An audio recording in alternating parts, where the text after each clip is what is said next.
Ok, on se retrouve pour cette deuxième partie. Donc on va voir maintenant, sans plus attendre, eh bien, les mots-clés longue traîne. Donc je vous montre ma méthode à moi. Alors, vous mettez un mot-clé en rapport. Alors, je vous conseille d'aller sur ce site ici. Ça va extraire toutes les suggests de Google. C'est-à-dire, vous savez, quand vous tapez ici un mot-clé, par exemple maison, ici, vous avez plein de suggestions de requêtes qui ont été déjà tapées par un internaute. Donc, toutes ces suggestions, eh bien, elles ont déjà été recherchées, tapées au niveau de Google. Donc, ça a un certain intérêt pour nous. Alors, ça va extraire toutes les suggestions liées à votre mot-clé. Nous, là, en l'occurrence, c'est pizza. Vous mettez un mot-clé en rapport avec votre niche. Vous pouvez mettre les mots-clés exacts. C'est si vous voulez que chaque mot-clé qui apparaisse contienne le mot pizza, vous pouvez le mettre entre crochets. C'est possible aussi. Voilà. Donc si je le mets en crochet, c'est le mot-clé exact. Et puis après, voilà, vous pouvez faire des combinaisons aussi. Hein. Mais tout est expliqué ici. Et vous faites scraper. Ok, donc l'idée c'est de scraper ce qu'on appelle de récupérer un maximum de requêtes. Là, on voit qu'on est sur des requêtes locales, donc on va arrêter le massacre, comme ils disent. On va tout prendre, donc CTRL A, CTRL C, et on va mettre ça sur Google AdWords. Donc ici, vous faites saisir ou importer. Donc vous connectez à votre Google AdWords, ok. Et donc Google AdWords, c'est la régie publicitaire de Google. Hein. Donc c'est là que vous créerez vos publicités, enfin on le verra, ça fera l'occasion d'un module entier dédié à l'acquisition de trafic, mais je ne vais pas m'étaler là-dessus maintenant, mais voilà, il vous faut au préalable un compte AdWords pour pouvoir faire des recherches de mots-clés et pouvoir lancer des publicités. Donc là, vous faites saisir ou importer une liste de mots-clés pour obtenir des prévisions, et là, vous saisissez, vous faites coller.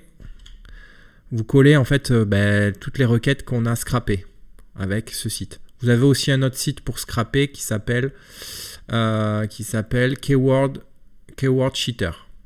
Ok. Ça c'est des SEO qui ont créé cet outil. Ce site là c'est voilà, c'est le même principe que ce site là hein, que je viens de tester. Ok, ça scrape en fait toutes les suggestions qu'ont tapé les internautes. Ok, donc on récupère tout ça et là on fait obtenir des prévisions. Donc on reste en France, toutes les langues, pas de souci, et on fait obtenir des prévisions. Ah, une erreur est inconnue, une erreur s'est produite. Ah, problème de connectivité au niveau du réseau. C'est pas grave, on va se reconnecter.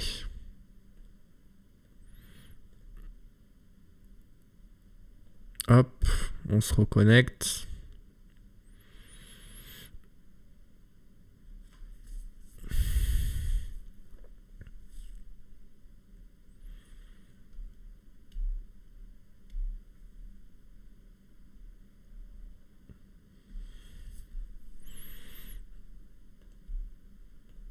Voilà, et là vous faites obtenir des prévisions. On va voir un petit peu ce qui est souvent tapé au niveau de Google. Ici, vous faites mots-clés. Vous pouvez mettre un budget quotidien. Je crois que moi, je mets 5 € de budget quotidien. Vous pouvez mettre un autre.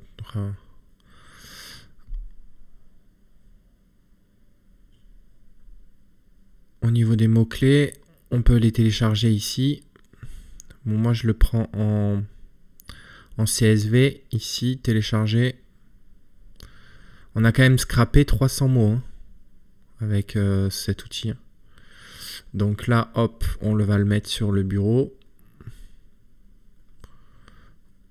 Ok. Et on va voir ce qui nous a craché un petit peu. Donc ça c'est AdWords, hein, c'est Google directement, donc c'est quand même pas rien.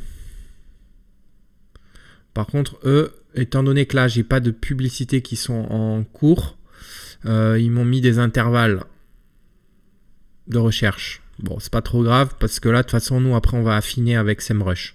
Donc que vous ayez des intervalles ici de recherche mensuels ou un chiffre exact, peu importe, nous après on va faire une analyse plus complète après avec sur SEMrush.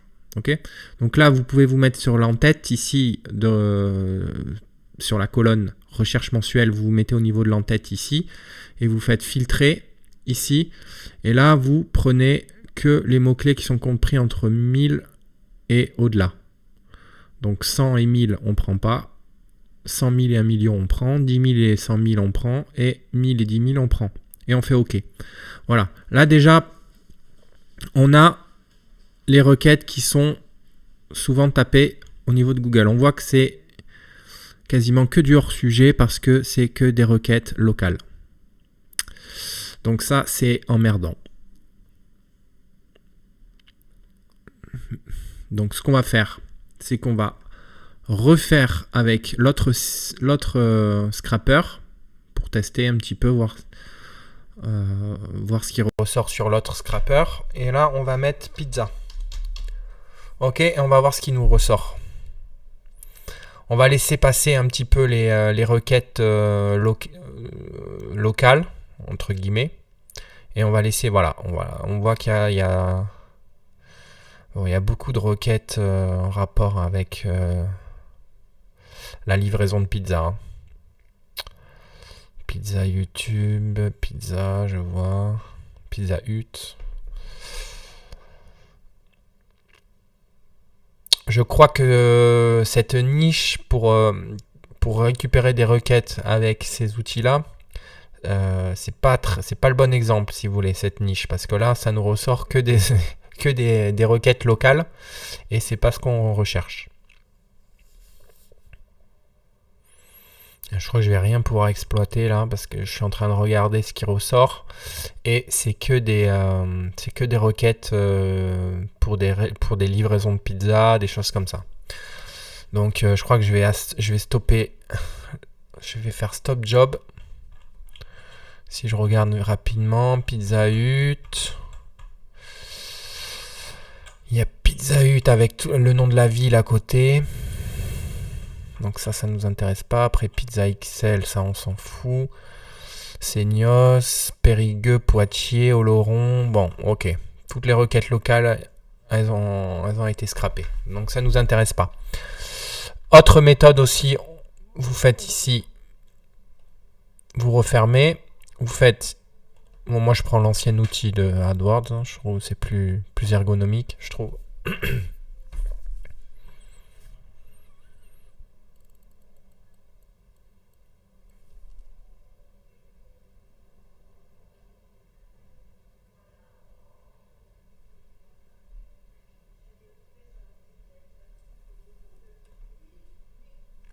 Voilà, vous pouvez faire ici, rechercher de nouveaux mots-clés à l'aide d'une expression. Là, vous mettez pizza. Ok. Vous pouvez filtrer au-delà de 800 recherches. Faites enregistrer, vous laissez en France, ciblage France, c'est bon. Toutes les langues, pas de souci. Vous pouvez aussi, au lieu de mettre votre mot-clé en rapport avec votre niche, vous pouvez mettre votre catégorie de produits. Donc là, moi, j'aurais mis alimentation et épicerie. Voilà, mais là, je vais mettre pizza, je préfère. Et obtenir des idées. On va voir ce qui ressort. Ah ouais, il y a une pizza.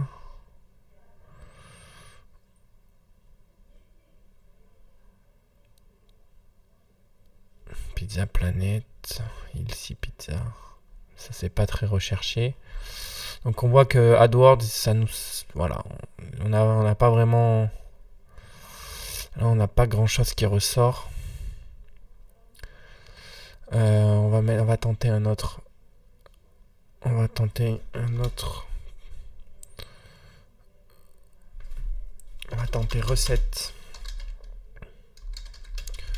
de pizza. Faites obtenir des idées, toujours pareil.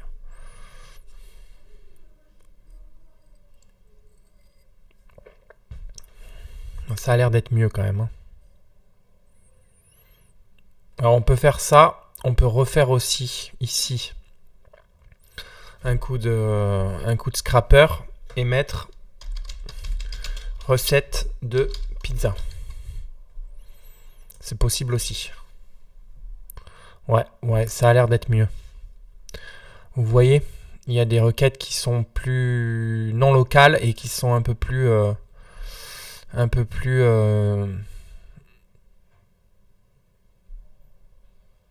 qui nous concernent un peu plus. Enfin, en l'occurrence, qui me concernent. Donc on va laisser un petit peu faire le job. Ouais, vegan facile, ça c'est pas mal ça. Ok. Donc déjà, il y a ça qu'on peut exploiter. Là, vous faites tout ajouter au niveau du plan. Enfin non, vous faites télécharger directement, pardon. Ici, vous téléchargez.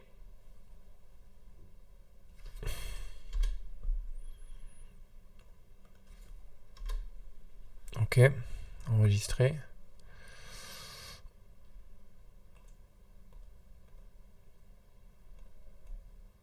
On met ce premier dossier sur le bureau. Donc voilà, ça c'était la première méthode. Maintenant, vous pouvez faire via le scrapping, ce que je viens de faire là. Vous faites CTRL-A, CTRL-C. Et ici, vous refaites ici. Bon, vous allez sur l'ancien. Moi, je prends l'ancien outil de AdWords. Vous allez sur cette page, toujours pareil. Hein.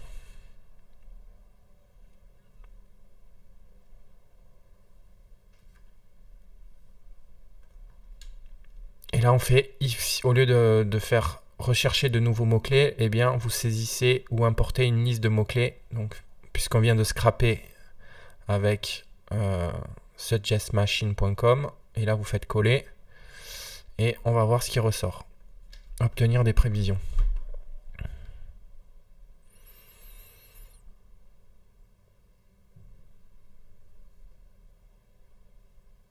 Là, vous faites mots-clés et vous faites télécharger. Voilà. CSV, télécharger. Donc voilà. 2 méthodes pour récupérer des mots-clés. Maintenant, c'est pas fini. Hein. Ça, c'est juste le début. Donc ça, je l'ai supprimé de toute façon. C'était les recherches locales, ça ne nous intéressait pas. Là, on va rapidement ouvrir ce qu'on vient de télécharger.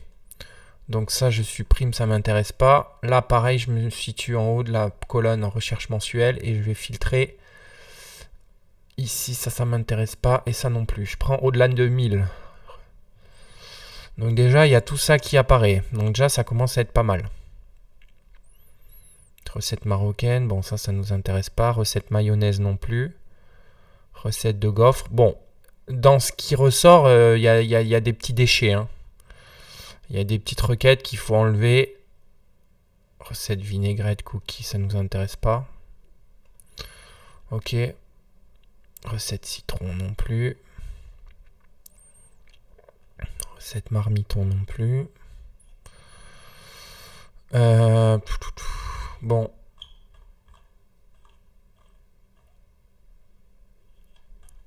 C'est pas grave. Là, vous pouvez filtrer ici. Recherchez les éléments. Et là, vous mettez là où il y a écrit pizza. Voilà. Et là, ça va prendre en compte que toutes les requêtes qui font référence à la pizza. Donc ça, vous pouvez le garder. Vous ouvrez le deuxième.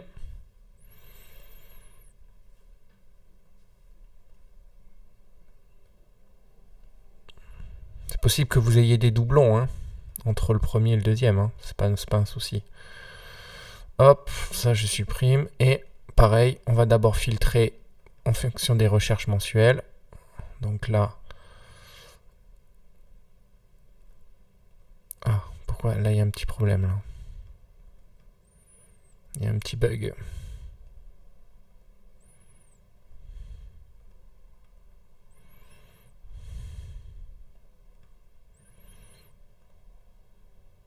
Ça je veux pas, ça je veux pas, ça je veux pas.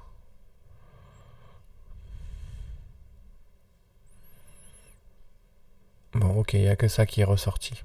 Il n'y a que 2 mots-clés qui sont ressortis. Donc je les prends, je fais copier. Au-delà, si vous voulez, regardez. J'ai enlevé 0, 10, 10 et 100, 100 et 1000. Et j'ai pris que ce qu'il y avait au-delà de 1000 recherches mensuelles. Et il n'y a que 2 requêtes qui apparaissent. Donc je copie les 2 requêtes. Je fais ne pas enregistrer. Et je les copie là. Je colle ici. En l'occurrence ici. Non. Voilà. Ok. Donc tout ça, ce que vous faites, très simple. Tout ça, on peut le mettre de côté. Alors, l'idée c'est quoi? L'idée c'est de faire un all-in title sur toutes ces requêtes-là. En gros, si vous faites une requête all-in title sur toutes les requêtes ici qui sont souvent recherchées, eh bien vous allez savoir déjà toutes les pages indexées au niveau du moteur de recherche Google et qui dans leur balise title ont intégré la requête que l'on vise. Pour être plus clair, si je prends cette requête-là, ou non, je vais prendre une requête un peu longue, parce que nous, c'est ce qui nous intéresse. Je prends cette requête ici, qui a été tapée plus de 1000 fois par mois. Eh bien, ici, si je fais un... Donc là, on peut fermer Google AdWords, c'est bon, vous pouvez faire... Enfin, voilà. On a extrait ce qu'on voulait. Maintenant, on passe à autre chose. Ici, si je fais un all... pardon.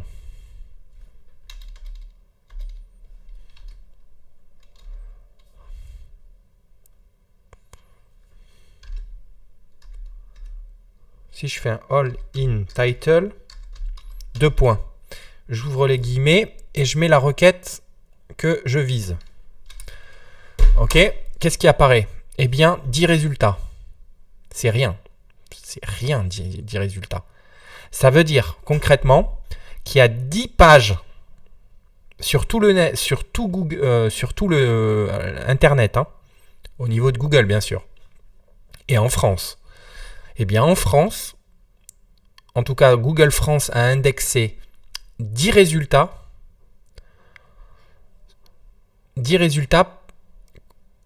de pages qui ont optimisé leur balise title avec ce terme exact.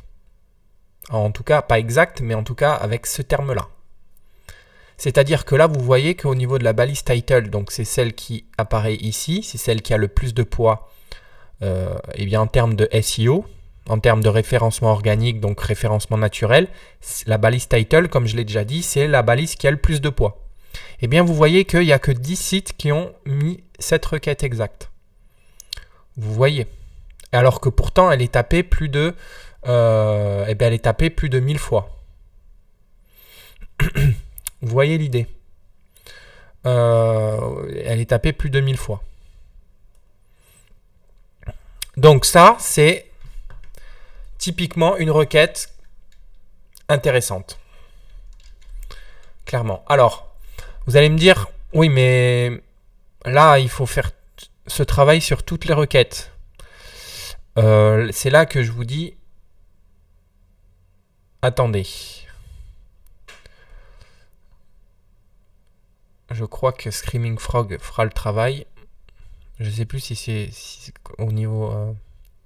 si ça permet... Attendez. Je lance Screaming Frog.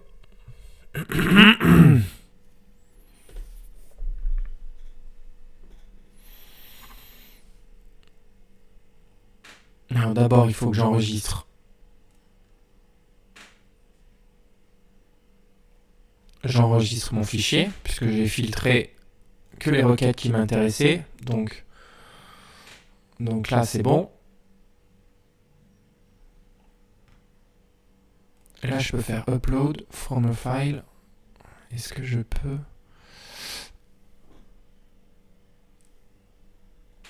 Est-ce que je peux importer tout ça?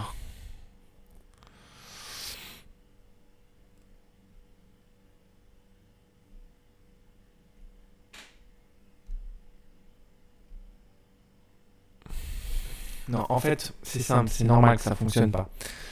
C'est bien ce qui me semblait. C'est-à-dire qu'en fait, le travail, oui, il est compliqué dans le sens où... Enfin, il est compliqué. C'est pas qu'il est compliqué, c'est que là, le travail est assez long.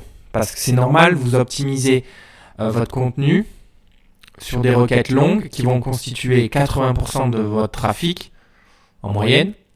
Parce qu'en fait, là, on vise des requêtes dont il va être plus simple de se positionner. C'est-à-dire que là, si je reprends le tableau,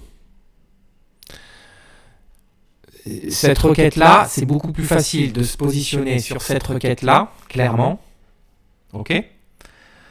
C'est plus facile de se positionner sur cette requête-là que la requête pâte à pizza. Vous vous doutez bien.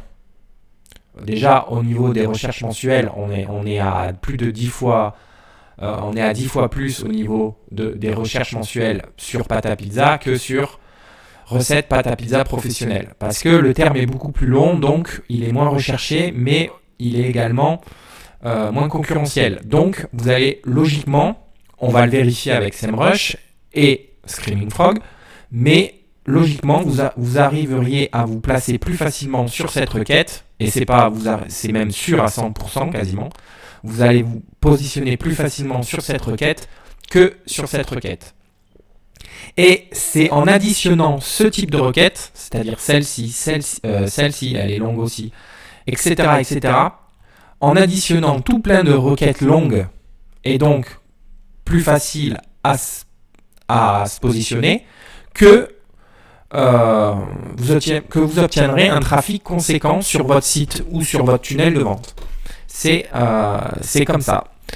C'est en accumulant un maximum de requêtes longues que vous aurez un trafic, l'essentiel de votre trafic, il sera issu de ces requêtes-là. Ok ? Donc, pour vous donner un exemple, on va reprendre cette requête-là. Je vous le dis clairement, par expérience, quand il y a 10 résultats comme ça, quand on fait un all-in title, donc ça, je répète ça, répertorie, vous demandez à Google qui ressort toutes les pages qui ont optimisé sur leur balise title, la requête visée, que vous mettez entre guillemets, n'oubliez pas de mettre entre guillemets, ou vous pouvez même mettre entre crochets si vous voulez la requête exacte. Là, c'est une requête semi-exacte, c'est-à-dire qu'il peut y avoir un début de phrase, mais ça comprendra quand même le terme recette pâte à pizza professionnelle, mais il peut y avoir aussi des termes après. Vous voyez, là, ici, typiquement, il y a gratuit après professionnel. Donc voilà. Mais laisser entre guillemets, c'est très bien. Là, typiquement, par expérience, je vous le dis, quand il n'y a que 10 résultats, c'est que c'est une requête qui est il n'y a pas beaucoup de SEO qui se sont positionnés sur cette requête-là. Donc vous voyez, en plus, il y a des PDF, je pense. Bon, après, c'est efficace, les PDF, mais je vois que c'est pdfcours.com, c'est pas forcément des sites très pertinents d'un point de vue de la sémantique, je pense. Donc là, sur ce type de requête, sur cette requête qui est tapée plus de 1000 fois par mois, on pourrait se positionner rapidement dans les premières positions de Google. Donc vous voyez l'idée. Et ça, l'idée, c'est de faire ça sur un maximum de requêtes dont il est possible de se positionner rapidement. Et le fait de se positionner rapidement sur les premières positions au niveau de Google va faire que, une fois que vous aurez cumulé du trafic sur chacune de ces requêtes longues, vous aurez un trafic gratuit avec des prospects qui arriveront sur vaut mieux référencer ces tunnels de vente, non pas ces articles de votre réseau de sites, mais plutôt vos tunnels de vente, parce que l'objectif c'est de vendre, c'est pas de proposer du contenu à lire, etc., de divertissement. L'objectif c'est de vendre. On est sur une formation qui a pour but de vous faire avoir des clients sur Internet. Donc l'objectif c'est de référencer vos pages de vente. Et vos pages de vente, je le répète, c'est ici, c'est la troisième, c'est pas l'inscription, ni la vidéo 1, ni la vidéo 2, ni la 3, c'est la page de vente. Ok ? Donc, et pareil pour le tunnel, pareil pour le tunnel de vente. Hop, je me reconnecte, c'est normal. Pareil pour le tunnel de vente offre promotionnelle. Ok. L'objectif étant non pas de positionner au niveau de Google cette page-là, ni cette page-là, ni cette page-là. Oui, justement, cette page-là. Ok. Ni la page de commande, ni la confirmation d'inscription. C'est cette page-là que vous voulez référencer. Ok. Donc c'est celle-là que vous optimisez d'un point de vue de la sémantique. Et cette sémantique-là, elle sera constituée d'un maximum de requêtes comme ça, de requêtes longue traîne. Donc, pour aller un petit peu plus loin, ici, si je fais un copier, on va analyser cette requête. Mais par expérience, je vous le dis, quand il n'y a que 10 résultats qui ressortent, c'est que c'est vraiment une requête intéressante. Donc, j'ai repris la requête ici, j'ai fait un copier, et là, on va aller sur SEMrush. Donc, c'est parti.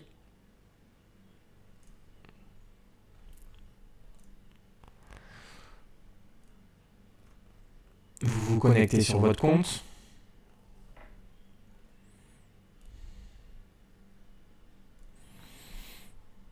Il faut que je reprenne la requête. Voilà, je copie la requête. Et on va faire, vous allez comprendre, on refait le même travail que ce qu'on a fait pour des requêtes pour analyser la concurrence du marché. C'est-à-dire qu'on va récupérer les 10 premières URL.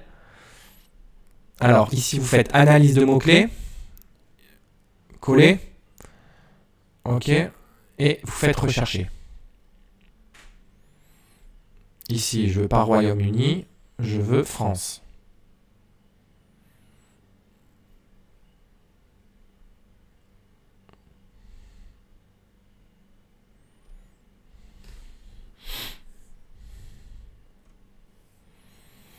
Voilà, c'est tapé 1300 fois. Donc on connaît maintenant le volume exact au niveau des recherches mensuelles. Alors, c'est tapé 1300 fois. Maintenant, ce qu'on veut, on s'en fout que ça soit tapé 1300 fois. On veut savoir si on va pouvoir se positionner rapidement. Quand je dis rapidement, c'est en moins de 2 mois. C'est en moins de 8 semaines. C'est rapidement. Donc, ici, exporter. On va prendre les 10 premières URL ici et on va les analyser sur Screaming Frog. Et on va voir si il y a un potentiel ou pas. Donc on fait une extraction du CSV. Vous pouvez le faire en Excel, dans le format que vous souhaitez. Ici. Ah non, ça je veux pas de chinois moi. Donc ça je vais prendre ici. Français, non, je suis pas français canadien moi. Je suis français. Bon, voilà, c'est bon. Ok, donc qu'est-ce qu'il fait ? Eh bien, voici les URL qui se positionnent sur notre requête ici, recette pâte à pizza professionnelle. Donc, vous prenez pour votre requête qui vous concerne les 10 premières URL. En l'occurrence, ça commence à 2, donc je prends les 12. Je m'arrête à 12 et je fais copier. Ok ? Non, d'ailleurs, là, je prends en dessous. Donc, ça finit à 12. Donc, de 13 jusqu'à la fin, vous supprimez. Ok ? Vous supprimez et vous enregistrez. En CSV pour mon cas. Ok ? Vous ne laissez apparaître que les 10 premières URL. Pourquoi je vous demande de supprimer en dessous ? Parce que là, on va faire un import, un upload sur Screaming Frog. Ok, donc là, sans plus attendre, vous ouvrez Screaming Frog, vous faites un upload des 10 premières URL qui se positionnent sur la requête pâte à pizza professionnelle, mais vous, ça sera votre requête à vous. Ok, et voilà. Qu'est-ce qu'il y a? Nos 10 URL qui ont été trouvées, et donc on fait un upload. Donc Screaming Frog, il va analyser un petit peu comment est géré d'un point de vue SEO, les sites qui se positionnent sur cette requête, et il va nous faire un petit bilan. Alors, au niveau, nous, ce qu'on veut, c'est la page title déjà. On sait que tout ça a été optimisé au niveau de la balise title, puisqu'on a déjà fait un petit check rapide. C'est toujours bien de le faire avant pour voir déjà, pour avoir un aperçu de la concurrence sur cette requête. Donc déjà, on savait, je savais que les 10 premières URL étaient optimisées sur cette requête-là. Ok, mais maintenant, au niveau de la balise title, je parle. Maintenant, on va un peu plus loin. On va plus loin avec Screaming Frog. On va analyser non pas les balises title parce qu'on sait que c'est optimisé ici. Recette. D'ailleurs, ce qui est marrant, vous le noterez, c'est que ce que je viens de dire n'est pas totalement exact. C'est-à-dire que quand j'ai fait All in Title, recette pâte à pizza professionnelle, il y a 10 résultats qui sont apparus. Mais vous remarquez que ici, quand vous faites Screaming Frog, là, vous remarquez que les URL qui se positionnent au niveau de la première page de Google, c'est pas eux qui ont optimisé la balise title sur cette requête-là. Sur cette recette de pâte à pizza, sur la requête recette pâte à pizza professionnelle, vous voyez bien que c'est pas les premiers résultats au niveau du moteur de recherche Google, c'est pas ces sites-là qui ont optimisé la balise title. Donc là, je vous dis concrètement, si les premiers sites qui se positionnent sur Google n'ont même pas optimisé la balise title sur cette requête-là, ça veut dire que les 10 premiers résultats là qui s'affichent, ce sont des sites qui apparaissent en réalité quand on fait, par exemple là c'est Ismobi. Si on enlève ici All in Title, je suis sûr qu'ils n'apparaissent pas au niveau de la première page Google. Vous voyez, Ismobi n'apparaît pas au niveau de la première page. Ça veut dire que c'est des sites qui apparaissent peut-être en deuxième page ou en troisième, quatrième, cinquième page, mais qui n'apparaissent pas dans les premières pages. Ça veut dire en gros, pour résumer, que il suffira de peu de temps pour se positionner sur cette requête-là. Quand je dis peu de temps, c'est en l'espace de quelques semaines. Hein. C'est moins d'un mois. Hein. Si vous faites après des articles et tout qui optimisent sur cette si vous faites une bonne sémantique sur votre tunnel de vente et que vous mettez cette requête 4-5 fois ou que vous faites un tunnel de vente et que vous optimisez votre balise title sur cette requête-là, ce que j'ai fait d'ailleurs, hein, en quelques semaines, normalement, je devrais pouvoir me positionner au niveau de la première page de Google. Bon, bien sûr, il faut que le temps que Google indexe mes pages, ça prend souvent, c'est ça qui prend en réalité le plus de temps. Mais voilà, j'ai trouvé l'exemple d'une requête qui est vraiment exploitable. On voit que c'est pas optimisé sur la balise title. Je veux même pas regarder la balise H1 parce qu'à mon avis, c'est pas le cas non plus. Voilà. Et H2 non plus. On voit pas professionnel, recette professionnelle. On voit pas recette. Déjà professionnel, le terme il n'y est pas. Recette non plus. Donc voilà. Donc quand on voit une requête comme ça à fort potentiel, on fait un copier. Et qu'est-ce qu'on fait? On le met dans notre tableau. Tout simplement. Voilà. Trafic, on sait que c'est 1300. Le KD, je n'ai même pas regardé. Mais le KD à la limite nous intéresse pas vraiment ici, puisque là on a fait une étude plus poussée de la concurrence avec Screaming Frog. Donc voilà, clairement, le but étant de remplir ce tableau. Là j'ai fait pour une requête, mais le but étant d'en faire de trouver 8 à 10 mots-clés longue traîne, comme ça, à fort potentiel. Bon, je vais pas faire 10 requêtes, sinon la vidéo durerait 3-4 heures, voire peut-être plus. Donc, l'idée, c'est que je vous ai fait montrer un exemple pour une requête vous faites ça pour l'ensemble des requêtes. Alors, là, je vois clairement que... Là, j'ai fait oui. Je vois clairement qu'au niveau du on-site, c'est bon. OK. Maintenant, j'ai pas regardé le off-site. On peut regarder rapidement. Il n'y a pas de souci. J'ai pas regardé le off-site, donc on va le faire tout de suite. Et puis, donc ici, on va aller, pour le off-site, vous allez dans possibilité de backlinks.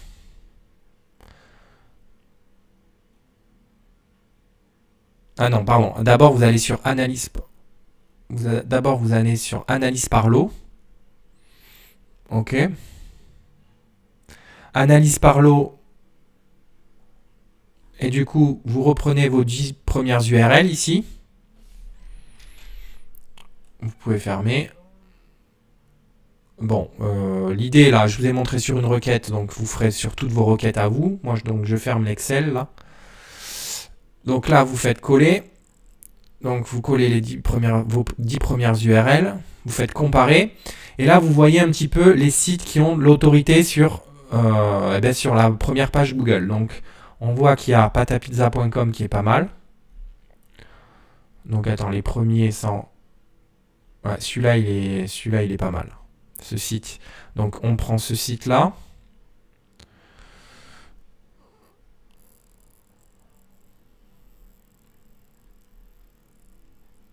Hop. Ici, vous le gardez en tête, ça. Donc, il y a un déjeuner de soleil.com qui a de l'autorité, et puis il y a pas mal de backlinks et de domaines, donc c'est ça qu'on va étudier. Donc, vous le surlignez ici. OK. Ensuite, il y a patapizza.com, il y a pas mal de backlinks, il y a pas mal de noms de domaine, et il y a l'air d'avoir de l'autorité. Donc, eh bien, on va récupérer patapizza.com ici. Voilà. Ça, on va l'analyser aussi. Et après, il y a Alter Gusto et le sucre salé. Et il y a meilleur du chef. Alors, on voit que sur la première page Google, on a vu que c'est pas optimisé d'un point de vue on-site, mais on voit qu'au niveau off-site, il y a quand même, c'est des sites qui sont populaires parce qu'ils reçoivent des liens externes, on le voit bien. Mis à part findepâte.fr où il n'y a rien, c'est un site qui est vide. Eh bien, tous les autres sites, on voit qu'il y a de l'autorité quand même. Donc, en résumé, d'un point de vue off-site, on voit qu'il y a de la concurrence, puisque c'est des sites qui sont populaires, mais donc parce qu'ils reçoivent des liens externes, ils ont de l'autorité. Si on regarde un petit peu les premières positions, on voit que ça a de l'autorité. Donc c'est concurrentiel, mais c'est pas optimisé d'un point de vue SEO. On-site. D'un point de vue on-site, c'est pas optimisé. Donc, c'est une requête qu'on peut prendre. Voilà. C'est une requête qu'on peut prendre. Si vous avez le on-site qui est bon, c'est-à-dire que vous avez un potentiel au niveau on-site, eh bien, quoi qu'il arrive, si sur le on-site ça fonctionne pas, c'est-à-dire qu'il y a beaucoup de concurrence, vous lancez quand même. Si vous avez que le off-site, c'est-à-dire le off-site où il y a vraiment, si vous voulez, peu de liens externes qui pointent vers les premières URL au niveau du moteur de recherche Google, eh bien, et que vous voyez qu'au niveau du on-site c'est très optimisé au niveau des balises title H1, H2, eh bien, ne vous lancez pas. Ok ? L'idée c'est d'avoir à minima une des deux. Au minimum, il faut qu'il y ait un potentiel intéressant au niveau on-site. Et après, si vous avez l'off-site qui est intéressant, eh bien là, vous avez la combinaison des deux. Donc, c'est encore mieux. Donc là, rapidement, au niveau de la concurrence, vous prenez, si vous voulez, vos sites qui ont plus d'autorité. Donc après, il y a le sucre salé et Alter Gusto. Voilà. Tac, tac. L'idée, c'est de prendre les sites ici. Vous faites toujours pareil, possibilité de backlinks.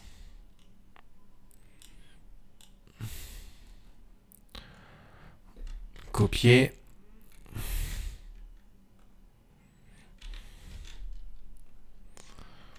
Alors oui, ça fait du travail sur chacune des requêtes, faire ça sur chacune des requêtes, oui, mais après, si vous voulez, avec le temps, vous irez de plus en plus vite, et donc du coup, vous perdrez pas beaucoup de temps. Ça sera naturel. Et puis vous détecterez facilement quelles requêtes. Alors là, vous voyez, si on pousse un petit peu plus loin, on voit que déjà que Alter Ego, il n'y a pas grand chose mis à part un blog là, mais c'est pas des sites. Vous voyez que les liens qui pointent vers nos sites concurrents, eh bien, c'est pas des sites qui sont spécialisés dans, ici en l'occurrence, ils sont pas spécialisés dans les recettes de pizza. Ça veut dire que vous, si vous recevez des liens externes vers votre réseau de sites, si vous avez des sites qui parlent de pizza et qui font des liens vers votre réseau de sites à vous, qui font des liens vers vos articles qui parlent de recettes de pizza et vos articles font des liens vers votre tunnel de vente, eh bien, vous arriverez plus vite à vous positionner que ces gens-là qui ne sont pas spécialisés dans leur domaine. Pourquoi ? Parce que Google va comprendre que vous recevez des liens de sites qui sont en réalité votre réseau de sites qui parlent de recettes de pizza, qui eux-mêmes reçoivent des liens de sites qui parlent de pizza, etc. Et vous aurez une contextualisation qui fera que, cumulé à bien sûr de l'autorité, si vous débutez dans la niche ou dans le domaine, vous n'allez pas atteindre la première position au niveau de Google comme ça. Il va falloir créer des articles, recevoir à la limite, prendre du trafic payant pour avoir un maximum de gens qui viennent sur vos pages, etc. Pour que vous ayez de l'ampleur. Acheter un bon nom de domaine aussi, très important, un nom de domaine expiré. Voilà, prendre des noms de domaine pour votre réseau de sites, prendre des noms de domaine qui sont trustés, qui ont un bon historique. Voilà. Tout ça combiné va faire que vous passerez plus rapidement vos concurrents. Vous les dépasserez plus rapidement. Maintenant, là, si vous voyez que votre concurrent principal au niveau des backlinks, c'est Pata Pizza. Mais vous concentrez pas sur le plus gros. Déjà, vous concentrez sur vos concurrents qui sont à votre niveau. C'est-à-dire ici, le sucre salé, il reçoit 27 backlinks de recettes.de. Et 12 000 backlinks de cuisine avec Juza. Donc là, ça va être compliqué de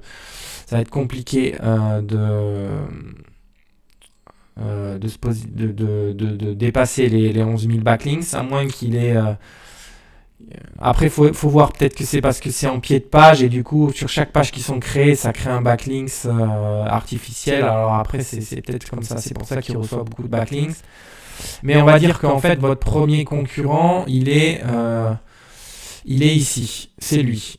Un des jeux, enfin pour moi, me concernant, mais vous analysez votre concurrent qui reçoit pas trop de backlinks et vous essayez de lui piquer ses backlinks. Ok ? L'idée c'est de vous raisonner comme ça. Vous prenez votre premier, celui qui est à votre niveau. Ici, il en reçoit pas trop et vous lui piquez les backlinks un maximum et vous en créez vous-même après avec vos articles. Et après, vous prenez un concurrent un peu plus dur à concurrencer. Vous voyez ? Et après, ainsi de suite. Jusqu'à finir sur Pata Pizza. Essayez de lui piquer un maximum de backlinks. Ok ? Et ainsi de suite. Jusqu'à finir par votre concurrent le plus féroce sur votre requête que vous ciblez et qui se positionne, bien sûr, votre concurrent principal qui se positionne sur la première page Google. Voilà. Donc voilà pour l'idée, c'est de faire ça, d'analyser donc les URL les plus pertinentes d'un point de vue de la concurrence et de faire un listing des 8 à 10 mots-clés longue traîne qui, donc off-site, je dirais, à revoir. Et vous faites ça, vous faites un list. Donc je vais pas le faire parce que je vais pas faire 8 requêtes maintenant parce que ça va prendre trop de temps. Mais l'idée c'est de remplir ce tableau-là. Et puis ensuite, je vous mets aussi en dessous de cette vidéo plein de critères pertinents pour optimiser d'un point de vue on-site eh bien, vos tunnels de vente, vos pages produits, vos pages de vente. Alors, à la limite, bon, je vais couper cette vidéo parce que voilà, elle va durer trop longtemps et je vous fais une troisième partie et je vous explique un petit peu comment eh bien, appliquer ces conseils-là pour l'optimisation on-site. Des petits conseils comme ça qu'on peut mettre en place pour eh bien, optimiser encore plus sa page. Voilà, je vous mets quand même ces petits conseils-là, je vous les mets en fichier PDF en dessous de cette vidéo. Et puis on se retrouve tout de suite pour la troisième partie.